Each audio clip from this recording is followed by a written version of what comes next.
saya Nisa Putri. Di sini saya akan menjelaskan mengenai titrasi permanganometri.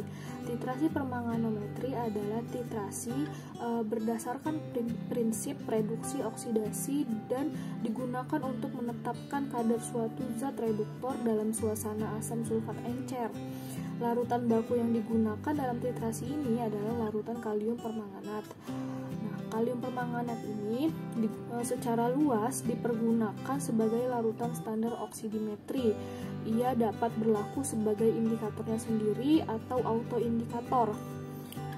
Perlu diketahui bahwa kalium permanganat ini sebelum dipergunakan dalam titrasi permanganometri harus distandarisasi terlebih dahulu. Untuk standarisasi larutan kalium permanganat ini dapat digunakan zat reduktor seperti asam oksalat atau natrium oksalat atau lainnya. Kelebihan dari titrasi permanganometri ini adalah titrasi ini lebih mudah digunakan dan efektif karena reaksi ini tidak memerlukan indikator. Hal ini dikarenakan karena larutan kalium permanganat sudah berfungsi sebagai indikator.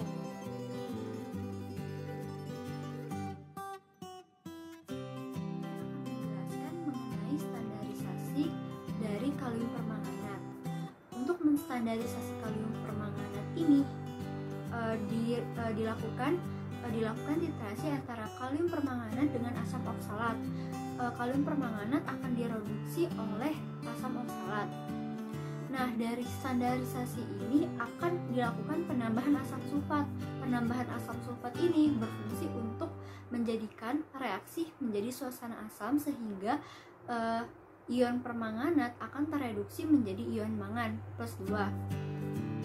Sehingga dari hasil percobaan tersebut didapatkan volume dengan 11,6 mili akan menghasilkan konsentrasi sebesar 0,08 normalitas untuk kalium permanganat.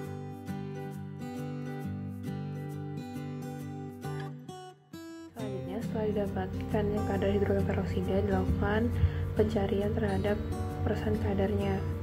Perhitungan persen kadar dilakukan dengan menghitung kadar hidrogen peroksida yang didapat dibagi jumlah hidrogen peroksida total dan dikali 1%, yaitu 0,02 gram dibagi dengan 14,5 gram dikali 1%, sehingga didapatkan hasil persen kadar sebesar 0,13%.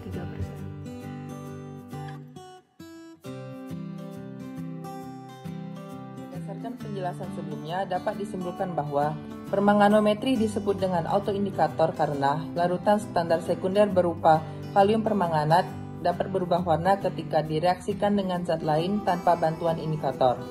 Berdasarkan data hasil pengamatan, untuk pembakuan kalium permanganat didapatkan konsentrasi sebesar 0,08 N, dan untuk penetapan kadar hidrogen peroksida didapatkan berat sebesar 0,02 gram dan persen kadar sebesar 0,13%. Penambahan asam sulfat dilakukan dengan tujuan untuk menghasilkan suasana asam dan menghindarkan efek samping selama titrasi.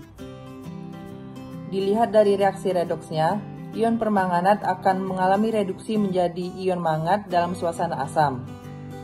Titrasi permanganometri diharuskan menggunakan buret gelap dikarenakan kalium permanganat ketika terkena cahaya akan terurai menjadi mangan dioksida yang pada titik akhir titrasinya ini akan menghasilkan presipitat yang berwarna coklat.